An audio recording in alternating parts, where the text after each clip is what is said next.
All right.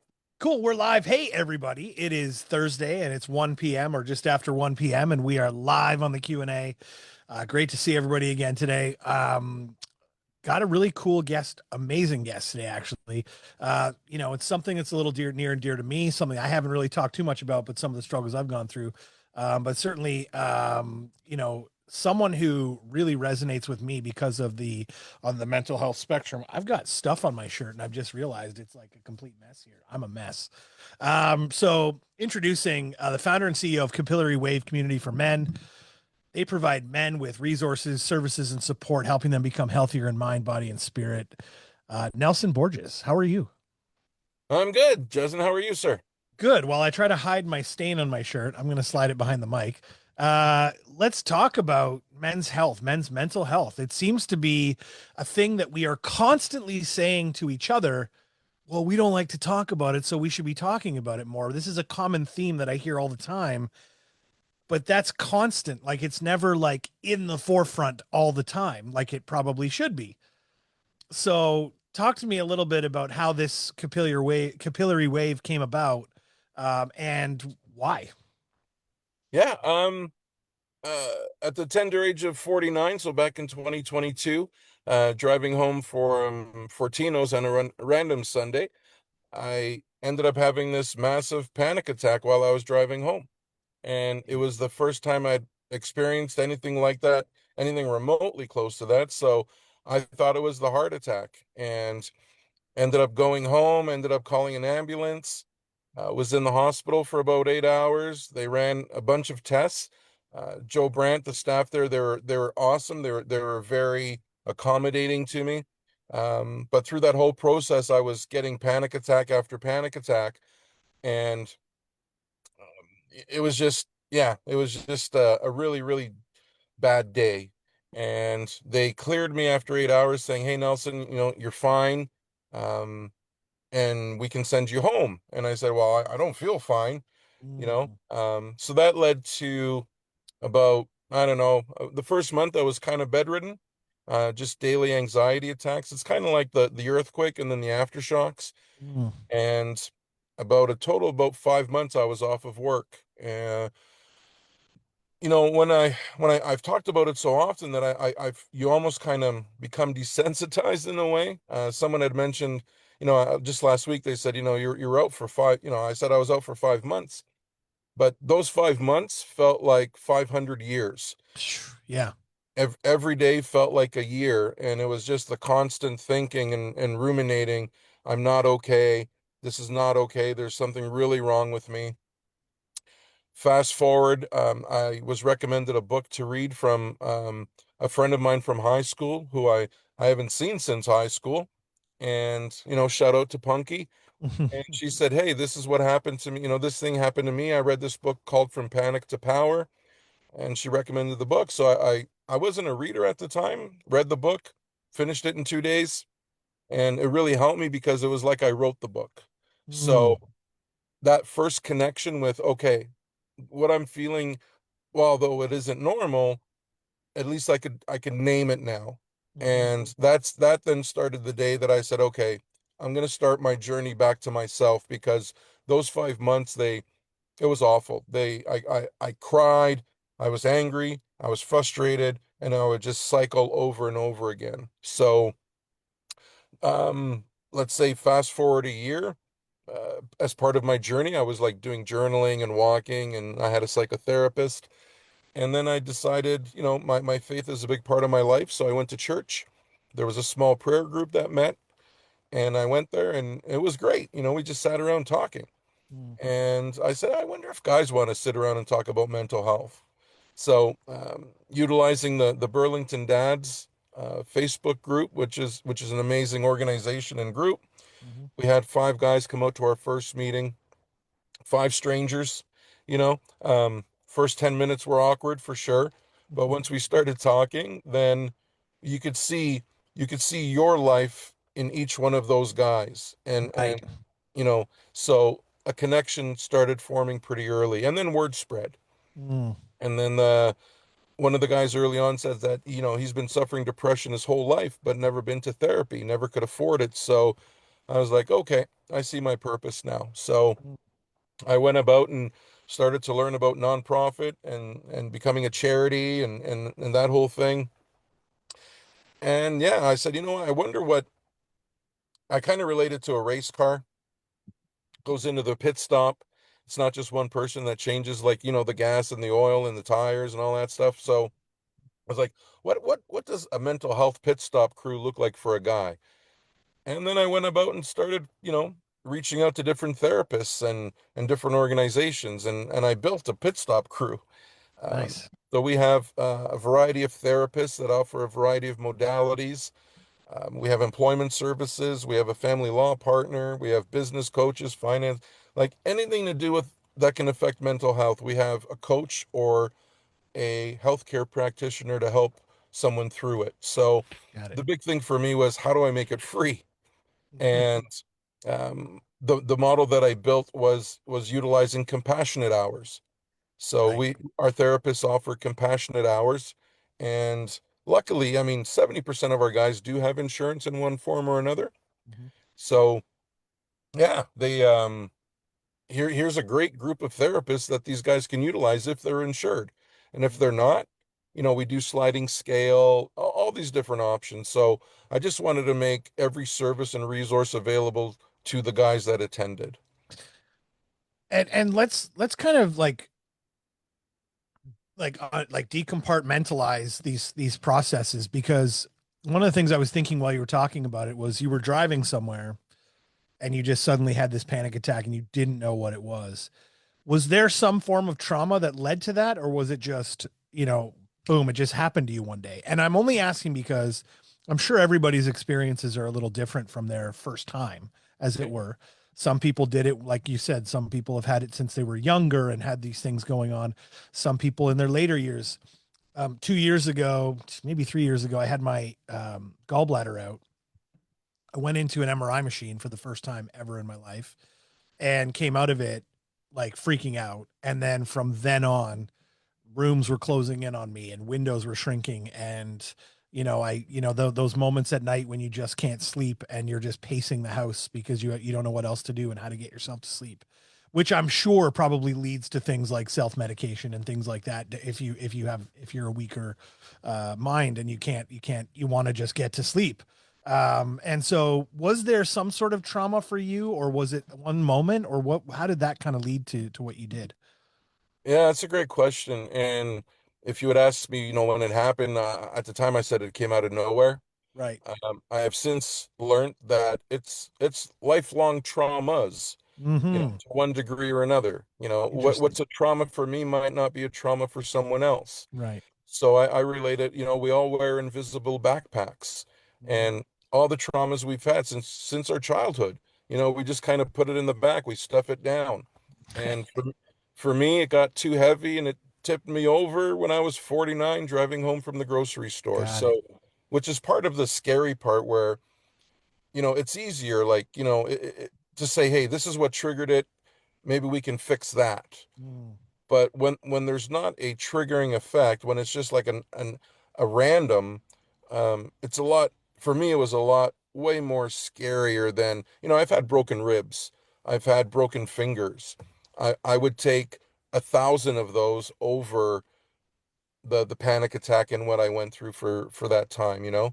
And even, I still have the effects from it. Like I still have the anxiety feelings, the way it manifests, but having learned what I've learned, I know I can control it now. Like I feel it coming on, and I've got it down to about, a 2 hour afternoon nap or something Mm. versus, 2 or 3 days being in bed. So it's Right. been a Right. journey. I imagine everybody's affected slightly differently by it too. I mean, everyone has their own set of symptoms that come from this. I know some of mine were, like a fast beating heart and lack of ability to sleep, and just like this almost like buzzing in my brain that I just couldn't stop, and things like that. But I mean, imagine everybody's a little different. Find it interesting that you initially thought, oh, it must be a heart attack, right? Because Yeah. that's probably how it manifests in a lot of people, and they kind of go, oh, I'm going to go get sorted. The hospital, though, from a mental health standpoint, doesn't treat you down that path, do they? Or I'm not really sure. No, I know like Joe Brent does their and they're I think they're expanding their mental health wing. Right. That plays more into mental illness, Right. right? So the mental illness being like your schizophrenia, your Mm, psychosis, mm, um, but anyone, if you leave depression long enough, it will eventually, and if you do it untreated, it'll eventually lead to other things, mm, right? So, um, yeah, they didn't really they were just, in the ER, they were just treating me for the symptoms that I was having. right. And it manifests different in different people. So for me, like to this day, when I get into the shower, because I knew I was gonna pass out in the shower when I got home because I was trying to shower off. I was so cold, I was trying to warm up. And Mm, every time I walk into that shower now, I get this like quick little flashback. mm, I made the mistake that a lot of people do, Justin, and that's I checked with Dr. Google, right. and that was the worst thing I could have done because, I think I had cerebral palsy for 5 minutes. Yeah. I was gonna be an Yeah. amputee for the rest of my life because Yeah. my legs would start going numb below my Right. knees, Right. which is scary. Like if it was always the same symptoms for everybody, then you connect with that. But because it's different for everybody, that's the tricky part with depression and anxiety is that they're liars. They tell you you're not okay. They tell you that the feelings, that the pinpricks or whatever you're feeling in your body, that's something else, right? Mhm, And it's almost designed to isolate you, to bring you away from people, which is the opposite thing of what you should do, mm, right? You should actually say no, like I'm gonna put myself out there. I'm gonna try to learn, why am I feeling this way? But for me, it took me, 5, 6 months to kind of learn to put myself out there. was there a little bit of sort of almost shame and embarrassment attached to this for you? Like I know that happens in a lot of guys because we feel like we have to be something strong, like this the rock of our families and all these things that lay on our shoulders and so on. Is that something that you experienced? Oh, 1,000%. Like my Right. neighborhood, I love the street. I love the neighbors. When our garage goes up, 20 minutes later, there's, 8 neighbors Mm, on the driveway. We're having beers and stuff. So when I was the first 2 months, I was like off the grid. mm, The first time I came out, everyone knew what happened to me, and mm, for sure there was embarrassment and mm, and you know, just how are they going to look at me? I feel less than. They're going to look down on me. They're going to, and those are all things that we play in our heads that we ruminate.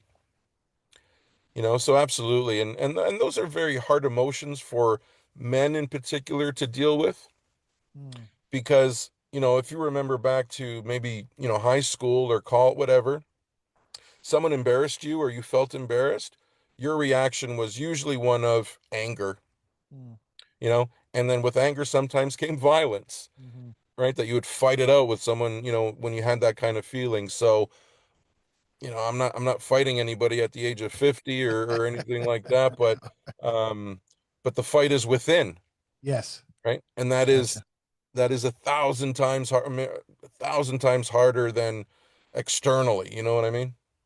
So I think the other part of it too is also understanding a little bit about the idea that you're not the only one, and there's this is it's a club you don't necessarily want to be in because you don't want to ever have to go through some of those things, but it's certainly a club that a lot of people have a membership card to. And if we all just kind of understood that and really shared the experience, I think a couple things. One, we'd have a much better idea of what mental health was, Mhm. right? Because I think there's a lot of people suffering in silence. Of course, I'm sure you hear about that every day. Yeah. And the suffering in silence leads to the worst possible outcomes in a lot of ways, I think. Especially for men. I read a stat that men's suicide rates are like way higher than any other category out there. If am I missing that, or am I wrong about that? No, and I'll go back to go forward. 75% of men who are going through some type of mental health challenge do not seek help. Right. Concurrently with that, 70 to 75% of all adult suicides are adult males. Yes. And that's obviously that's the extreme outcome of, mental health challenges. But let me just say this, and this is why I love what you're doing. First of all, I've said this to a couple of guests recently because we've had such really selfless people on, and it's really incredible to see people step up to want to help the world. So, first of all, thank you, Nelson, for I appreciate what you're doing. Secondly, the idea that, gosh, my brain just went blank there. This is how great I'm doing today. It's raining. I'm having a great day. But yeah, no, no. So first of all, the idea that that you're doing this, I think, is probably the most important thing. Secondly, with the experience that I've been through in trying to find help for this, it's not that easy, quite frankly. Like No. it's a weird, like you go to your family doctor and they sort of shove you in front of somebody and maybe there's not a great fit. I think a lot of people, for example, have a hard time wanting to ask friends for referrals because it's like that's part of the process of the stamping down of the conversation. And so I think there's just not a lot of available resources to help you through this in a way that makes sense, which is why your organization is so impactful. And I think you've grown, as far as I'm aware, from what I see online, significantly. Yeah. Yes, we have. Yeah. We're I think we're almost at 250 members in less than Wow. um but you know what, even that, Justin, like there's guys that will come to our in-person support groups because we do it Mondays and Wednesdays and we just started it virtually, that they're on the mailing list for 6 months to a year. Mm, And we had one guy come out and he goes, "You know what? I've been on your mailing list for almost a year. This is the first night I decided to come out." So even when guys take that initial step, whatever prevents them from taking the next step, holds them back, whatever stigmas or again, that battle within, this mm, isn't going to work. I'm just wasting my time. This is, you know, but I can tell you, man, like 9 out of 10 guys that come to the group will always say, "I wish I knew about this sooner," or "I mm, wish I came out sooner." Um, it's not group therapy. It's even though it's therapeutic, right? Like I mentioned recently, my ball hockey career, as glorious as it was, the thing that I miss most about playing hockey is the dressing room, mhm, is the kibitzing before the game, after the game. That's what I miss the most. And our support group table is like that dressing room. mhm, It smells nicer. We talk about life, we talk about different things, we laugh, we chirp at each other, mhm, you but there are guys out there that are really in a hole, mm, and our group just coming out, just sitting, you don't even have to say anything, but just sitting there is actually the beginning of healing. It's that release of emotion of like embarrassment or whatever. You're sitting there and there you are, mm. you're there. What does So that process look like for getting yourself out there? Just show up? Like what are we talking about? Do we have to yeah, so register anywhere? yeah, they sign up so that they're on the mailing list. Mhm, Each week I send out an email and it has links to sign up for the in-person groups and now the virtual. So you sign up for that particular day or night or whatever, and then you show up. mm, We bring in guest speakers regularly. Um, and honestly, you know what? Like I'm not going to sit here and pretend like um, that I'm something that I'm not. Like I'm an average guy. You know, mm, I didn't go to university and graduate psychology and build this thing up. I'm just, your regular guy that this thing happened to. And so I wouldn't have gone out and looked for these types of healthcare professionals. mm, For example, we had Selena Jones who she came in and talked about decluttering and how decluttering affects mental health. mm, And I'm like, yeah, like my office has been a mess since, I was in high school, mhm, my room or my car. But as soon as you clean up that space, that automatically changes the energy you have in that space, mm, right? So these things that you learn, these little things along the way, and you keep building it up in your tool belt, if you will, and then you can go back to them. And yeah, you know what? It takes a lot of work. Showing up is the first step. Mm-hmm. But after that, you know, like for me, journaling was a big part of my recovery, or, walking, having a psychotherapy. Like no one was writing for me. No one was reaching out to me like as a therapist saying, "Hey, Nelson, I'm a therapist. I'd like to help you." It was me having to go out and look for that and do the work. Right. So doing the work is no one will do it except for you. No, and I think the thing that I think that I've struggled with is, and some of the thoughts that I've built my struggles around were the idea that I could make life better if I wasn't here. And I think the hardest part to understand, and it's one thing for people to tell you, no, no, no, people love you, you're good. But to feel that love in a group of people that aren't necessarily even just your family in a way is a whole different thing. And I think that's where these sort of group sessions really are impactful because A, you realize other people are going through it. B, you're connecting on a level that, I mean, I'm sure you're almost creating like mini brotherhoods between people. There's probably great friendships that have come from these events and these moments, right? Over the time that you've started this process and this program. Yeah, like So, we've I had mean, I find it very interesting to think that, it's you need it. You need it. You're right about the hockey room. And it's funny because you talk about that, and that's what kids will remember from their hockey and their team sports. They remember the hotels at the yeah, at the thing. They don't remember the sport and whether or not they won or lost, or the strike or the ball or the home run or the goal or whatever. It doesn't matter.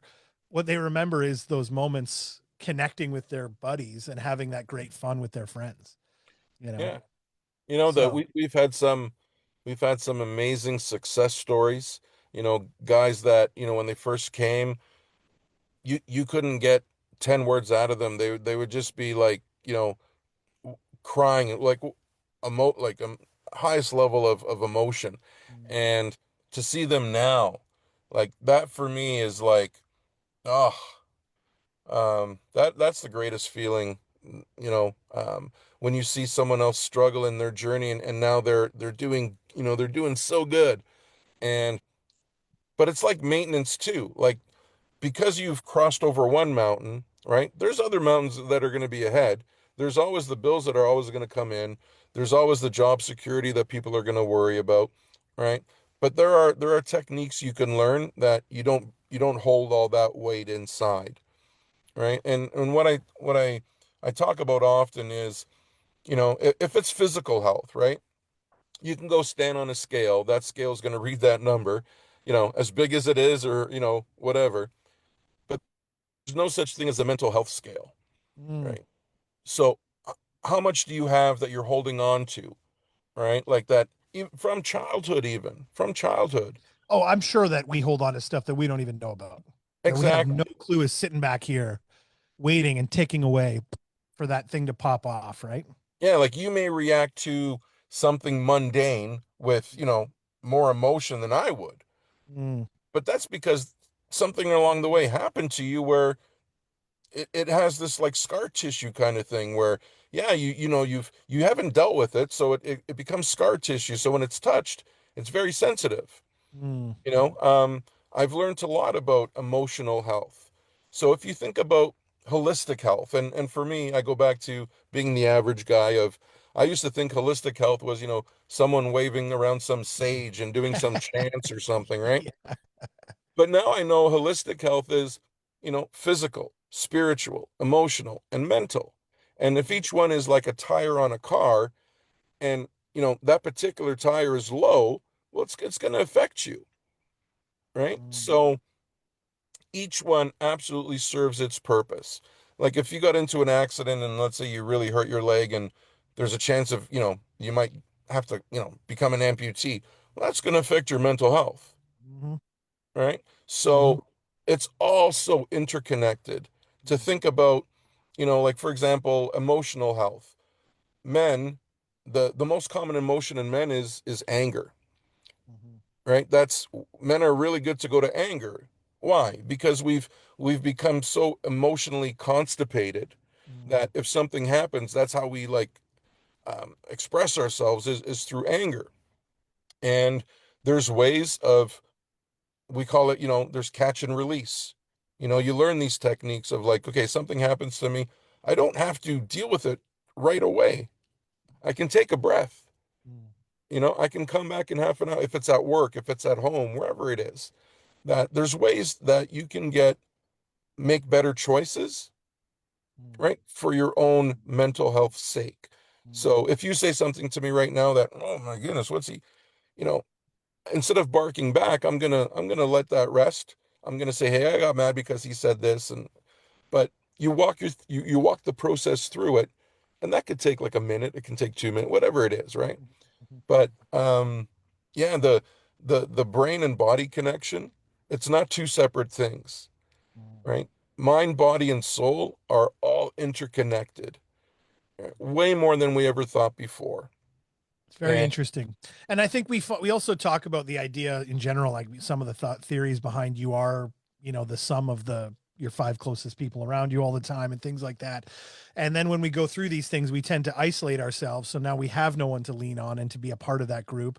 By putting yourself in this group, in a group like this, or an organization like this, you're hanging around people that genuinely want to get better, that are in it for themselves to get better, which rise, the what is it, the rising tide lifts all ships, or whatever, the yeah, whole idea of that.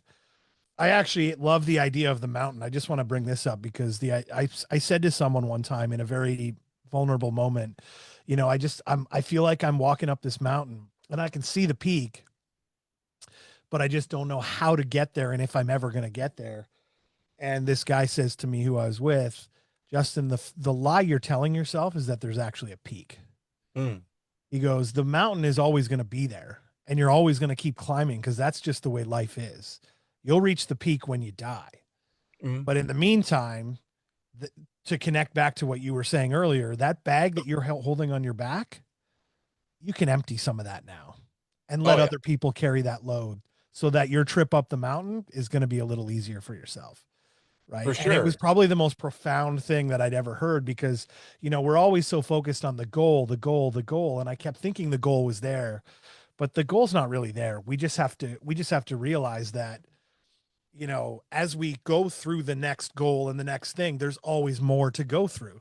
Life will always have things for us to go through. It's just the nature Yeah. of things. Like we can't avoid it. No, I'm terrible at remembering authors' names, but there's a book called The Mountain Is You. Yeah, perfect. I love Right? it. And that's it. The Yeah, mountain is you. yeah, yeah. The way I you love that. see things, the way you perceive things, um, the way you think of things. Like what you think is what you are. Mm, What you think of is what you become. mhm. Something that I, recently was just talking about is that the the brain. So if you tell yourself, like you said, you played hockey, No, I never play. I played baseball. My baseball, kids play okay. hockey. So if you say it 10 times in a row, I was the greatest baseball player in my area. Mm, The brain does not distinguish if you're saying lies or truth. right. The brain just reacts to what you're saying. So if you're inundating with serotonin or dopamine, like your chemicals are moving because you're throwing a lot of positive energy at yourself, saying that you were the greatest baseball player in your hometown. Mm, mm. The brain doesn't know that you're BSing, Yeah. right? So you create what your brain does. Mm, The brain is the hardware, right? right. We're all energy, right? That's what my I didn't do good in science in high school, but from what they tell me, there's electrons and neutrons and they're all firing at the same time in our bodies. So the center point of our energy is our heart, Mm, which measured the heart has 100,000 times more electrical energy than our brains do. mm, And it's how do we respond emotionally to to different situations, mm, right? Guys, for example, when we suppress anger, the emotion, it actually resides in the liver, right? Well, and it's measured. We have one of our therapists, Mustafa, brilliant, brilliant guy. I've learned so much from him. And he came in and told, I think we had a 4-part workshop just on Mustafa's emotional health. And what, you know, if it has, you can measure it. You can measure the frequencies. So, for example, if you're sad, grief and sadness lives in the lungs, which is why we're always heavy chested. Mm. Anger goes to the liver. Fear and anxiety go to the bladder, which is why when you're super nervous or whatever, you got to You go to the pee a lot. washroom, Yeah, yeah. right? That's funny. That that's not just a thing. That's biological, Mm. right? So, um, learning how to regulate every emotion, and and they're not even fancy words, but concepts that sound like, but that's what it is, Mm. right? Why do I feel so angry all the time? Just to say someone needs anger management is like, what? They don't need Mm. anger management. They need to, it's before it becomes angry, You're right. Yeah. you Yeah. know? Preventative detail here. Yeah. So just on that, like, so Capillary Wave for men, we've now launched Capillary Wave for women. Right. That started in May, with support groups. We're copying the blueprint. Mhm. Down the road, hopefully early next year, we'll have it for young adults. Very So cool. your 16 to 25-year-olds. Mhm. But we've also, like, the people that I've met, Justin, we've created this holistic education crew because when you hear something, you're like, oh my, people need to hear this. People need to know about this. So now we've got a collection, like an Avengers team, if you will. And our mission now is going into corporations, going into schools, and Mm. teaching about holistic health and the best practices for each. Mhm. The best way to fix something is to prevent it in the first place. So, Agreed. Yeah. the younger we can get these kids, in that high school age, then, you know, listen, like when I went through my thing, um, I'm an only child, and my dad, who's passed away recently, my absolute best friend in life. Mm. And 2 months I was into it, he's like, "Hey, what's wrong with you? You don't sound like yourself." Mm. And I'm like, "Well, this is what happened, Dad." Like, I finally told him. And he said, he goes, "I've had that since I was 23." He goes, "Just drink warm lemon water and a shot of whiskey." Mm. So here's my dad living his whole life with anxiety, Sheesh. right? Never talking to anyone about it. And most of us weren't. Like, we Mm. we grew up with Rambo and Schwarzenegger and action heroes and Chuck Norris. The only guy I remember going to therapy was Tony Soprano, Mhm. you know? So, And at the end of the day, like the reality is that, not so much that it was suppressed, but we didn't really have diagnoses for it back in the day. So it was like, people say all the time, well, why are there so much more mental health issues now than there was before? Because we know about it. We yeah, didn't really genuinely know about it back in the day. You felt like crap and you had those moments when you were, back in the 80s. My parents, I'm sure, have gone through stuff and they would never expect, like my parents are Eastern European. My dad's Eastern European, right? Austria, Slovenia is our background. So that kind of thing. We don't talk about emotions. no, That's just, you don't do that. You just go, you put your head down and you go do the next thing. Right. And that's just kind of how things were. So there's that culture framed by the idea that we didn't have the diagnoses around it or the ability to actually understand what it was or what it is. Add those two things together, here we are. So, I mean, on that note, I think what I'll do is we're bumping up against the time, and I don't want to take you too much more of your time because you're so busy and you're amazing, and I love it. But all of the links and the ways to reach out to capillary are down below in the chat here on Facebook and wherever else you see this video. And so, if you need help, if you think you need help, if you can you refer somebody that might need help? Is that a thing? I don't even yeah, know. you just 40% of our men come via their partner emailing me saying, "Hey, my husband Wonderful. needs help." Yeah. Perfect. And so if you know somebody that might need help or that's going through some struggles, please reach out. And there's no sense in not at this point. I think the services are there, the people are there that want to help, and people like Nelson and others. So I mean, again, from me to you, like, thank you for what you're doing because you are genuinely saving lives. It's hard to actually quantify that, but you're saving lives.